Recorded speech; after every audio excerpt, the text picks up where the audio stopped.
Why was everyone laughing? An explosion on Ike would be catastrophic. We're here at your disposal for the next 3 months. Thank God Lance was done. 4 minutes seemed to drag on for an hour. The mention of 3 months made Grayson's head spin. New York was even more far away. Grayson shook hands with the officers in the small space that continued to blur under his tunnel vision. Lance, I'm going to retreat now. I need to find my stomach.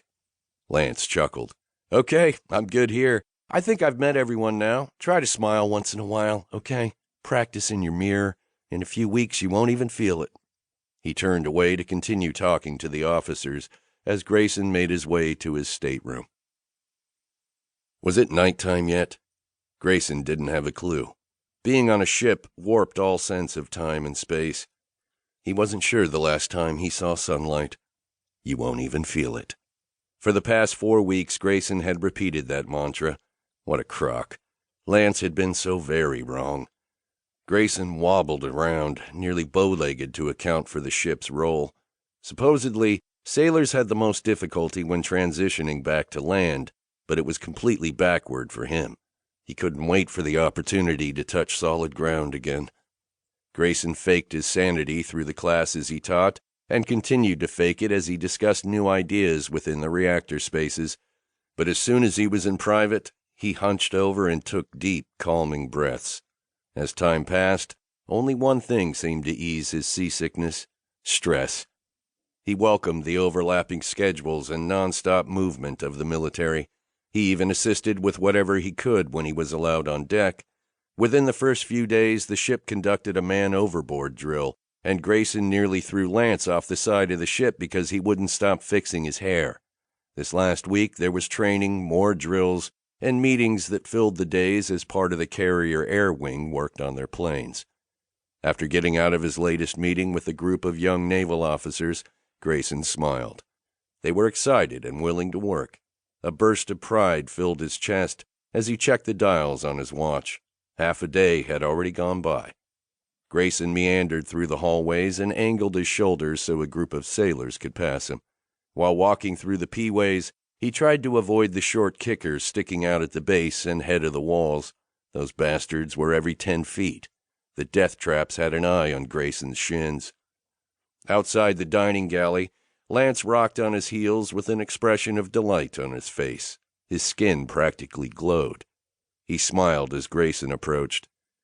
Hey, you actually look like you don't have a rod up your— Don't. Grayson put up his hand. Lance cocked an eyebrow.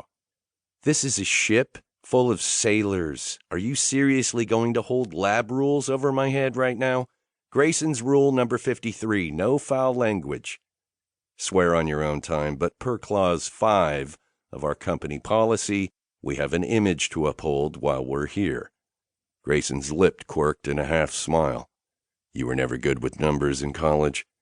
Lance laughed. Forgive me. He placed his hand on his chest in mock concern. You were never good with people. Why do you look so happy, anyway? Unlike you, I really like being on a ship. And that was when Grayson started to ignore him. It wouldn't be long until Lance lost his mind, too. The two walked toward the aft enlisted galley where the sailors dined. With laughter still on their lips, Grayson stood in one line, Lance in the other.